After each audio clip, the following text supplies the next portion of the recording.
Bismillahirrahmanirrahim. Assalamualaikum warahmatullahi wabarakatuh. Hai adik-adik semua, kembali lagi bersama saya Sylvia Eka Pratiwi. Saya adalah mahasiswa Fakultas Keguruan dan Ilmu Pendidikan Universitas Jember, program studi Pendidikan IPA. Nah, pada kesempatan kali ini saya akan menjelaskan mengenai beberapa subbab materi yang ada pada bab zat, wujud zat, dan juga perubahannya. Tanpa berlama-lama lagi, yuk kita simak video berikut ini bersama-sama.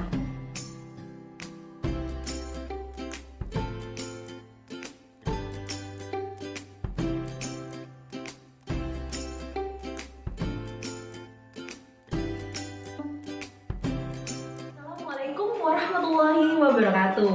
Hai adik-adik semua, bagaimana kabarnya? Semoga selalu sehat walafiat ya. Sebelum kita memulai pembelajaran kita pada hari ini, mari kita mengucapkan basmalah bersama-sama agar pembelajaran pada hari ini berjalan dengan lancar dan juga dapat bermanfaat bagi kita semua. Bismillahirrahmanirrahim. Nah, adik-adik, pembelajaran kita pada hari ini masih berhubungan dengan pembelajaran kita pada minggu lalu. Ayo, siapa yang masih ingat apa yang sudah kita pelajari pada minggu lalu? Benar sekali, pada minggu lalu kita sudah belajar mengenai meniskus, kapilaritas, dan juga massa jenis. Sehingga pembelajaran kita pada hari ini adalah melanjutkan ke materi tentang unsur, lambang unsur, senyawa, dan juga campuran. Adapun tujuan dari pembelajaran kita pada hari ini adalah siswa dapat menjelaskan konsep mengenai unsur, senyawa, dan juga campuran. Nah, apa sih unsur itu? Unsur adalah suatu zat tunggal yang sudah tidak dapat diuraikan lagi menjadi zat lain yang lebih sederhana melalui reaksi kimia biasa. Unsur sendiri termasuk ke dalam kategori zat murni.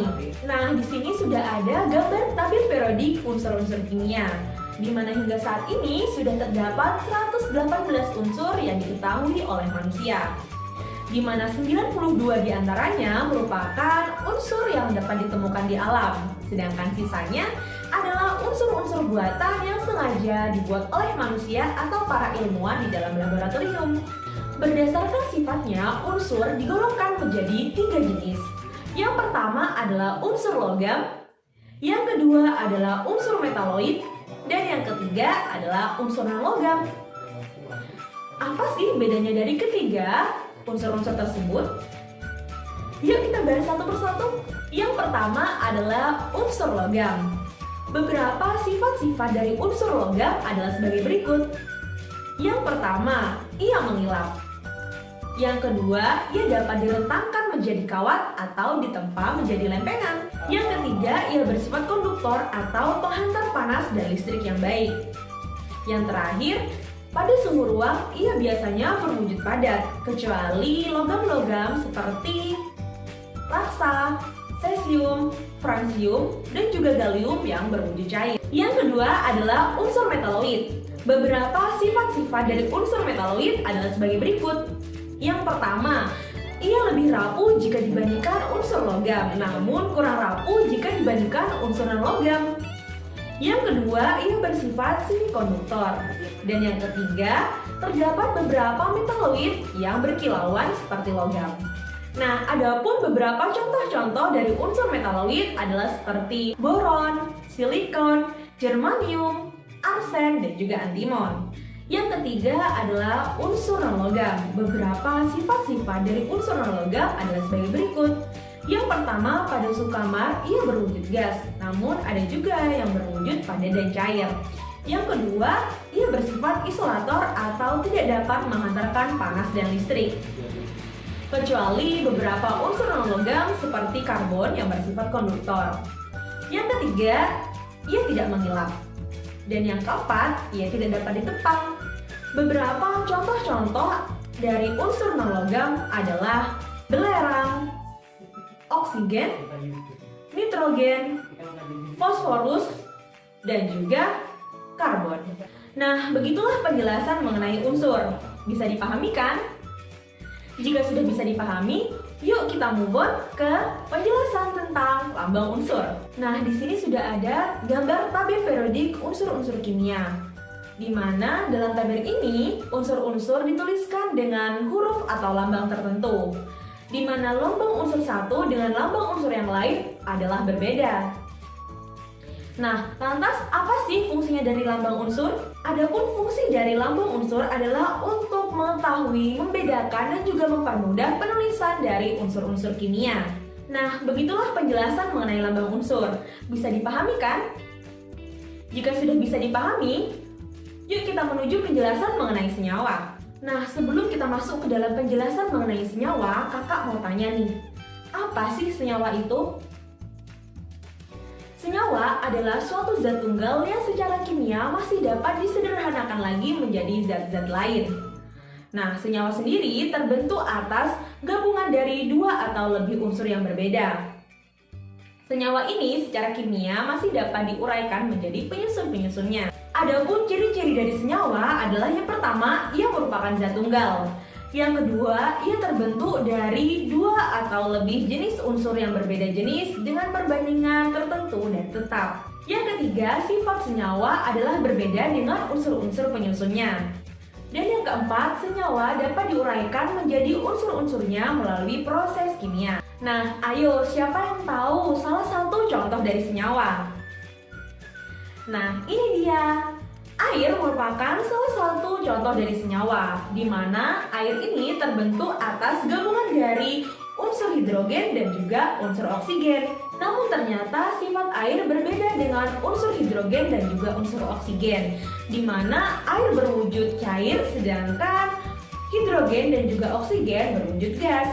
Secara kimia, air dapat diuraikan menjadi unsur-unsur penyusunnya yakni gas hidrogen dan juga gas oksigen melalui proses kimia, misalnya seperti elektrolisis. Nah, begitulah penjelasan mengenai senyawa. Selanjutnya, kita move on ke penjelasan mengenai campuran. Misalkan kamu akan menggabungkan antara air dengan garam, sehingga kamu akan mendapatkan air garam. Air garam yang kamu dapatkan inilah yang disebut sebagai campuran. Dengan kata lain, campuran adalah gabungan dari dua atau lebih zat yang berbeda jenis tanpa melalui reaksi kimia. Gabungan dari zat-zat ini dapat berupa gabungan antara unsur dengan unsur, senyawa dengan senyawa, maupun unsur dengan senyawa. Namun, zat-zat tersebut tidak dapat bergabung secara kimiawi karena masih mempertahankan sifat-sifat aslinya. Campuran digolongkan menjadi dua jenis. Yang pertama adalah campuran homogen dan yang kedua adalah campuran heterogen. Apa sih bedanya dari dua golongan campuran ini? Campuran homogen terjadi apabila seluruh materi dari campuran tersebut sudah tidak dapat dibedakan antara satu dengan yang lainnya. Akan tetapi sifat-sifat dari masing-masing materi masih dapat dilihat. Sementara itu, campuran heterogen terjadi apabila seluruh materi dari penyusun campuran tersebut beserta sifat-sifatnya masih dapat dibedakan antara satu dengan yang lain. Nah, untuk dapat lebih mengetahui dan memahami tentang konsep campuran homogen dan heterogen, yuk kita sama-sama melakukan eksperimen berikut ini. Nah, pertama-tama siapkan alat dan bahan yang meliputi gelas, sendok, air, minyak goreng, dan juga sirup yang berwarna merah. Kemudian kita lanjut ke langkah kerja. Pertama-tama isikan gelas dengan air hingga hampir penuh. Kemudian masukkan 2 sendok sirup yang berwarna merah ke dalam gelas tadi yang sudah diisi air. Aduk, kemudian amati perubahannya. Lakukan hal yang sama dengan mengganti sirup yang berwarna merah dengan minyak goreng. Amati juga perubahannya. Nah, berdasarkan percobaan yang telah kita lakukan, kita dapat melihat bahwa campuran antara air dan sirup yang berwarna merah menunjukkan warna larutan di seluruh cairan adalah sama. Hal ini menunjukkan bahwa campuran air dan juga sirup merupakan campuran homogen. Sedangkan pada campuran air dan minyak goreng, kita dapat melihat bahwa warna larutan tidak sama dan kita masih dapat membedakan mana yang air dan juga mana yang minyak goreng. Hal ini menunjukkan bahwa campuran antara air dan minyak goreng termasuk ke dalam campuran heterogen. Nah, sekarang adik-adik sudah dapat memahami kan konsep dari unsur, senyawa, dan juga campuran? Jika kita rangkum secara keseluruhan, maka kita dapat menyimpulkan bahwa unsur adalah zat tunggal yang tidak dapat diuraikan lagi menjadi zat lain yang lebih sederhana melalui reaksi kimia biasa. Sedang berdasarkan sifatnya, unsur ini dibedakan menjadi unsur logam, metaloid, dan juga unsur non-logam. Sedangkan senyawa adalah zat tunggal yang secara kimia dapat diuraikan lagi menjadi zat lain yang lebih sederhana. Dan yang terakhir adalah campuran, di mana campuran adalah zat yang terbuat dari gabungan dua atau lebih zat yang berbeda tanpa melalui reaksi kimia. Campuran sendiri digolongkan menjadi dua jenis, yaitu campuran homogen dan campuran heterogen. Nah, seperti itulah pembelajaran kita pada hari ini. Jika ada yang ingin ditanyakan, silahkan bertanya melalui forum diskusi. Begitulah pembelajaran kita pada hari ini. Sebelum kita menutup pembelajaran kita, mari kita mengucapkan alhamdulillah bersama-sama karena pembelajaran kita pada hari ini sudah berjalan dengan lancar. Alhamdulillahirabbil alamin. Nah, seperti itulah adik-adik semua, jangan lupa untuk belajar dan juga jaga kesehatan. Kurang lebihnya Kak mohon maaf. Wassalamualaikum warahmatullahi wabarakatuh.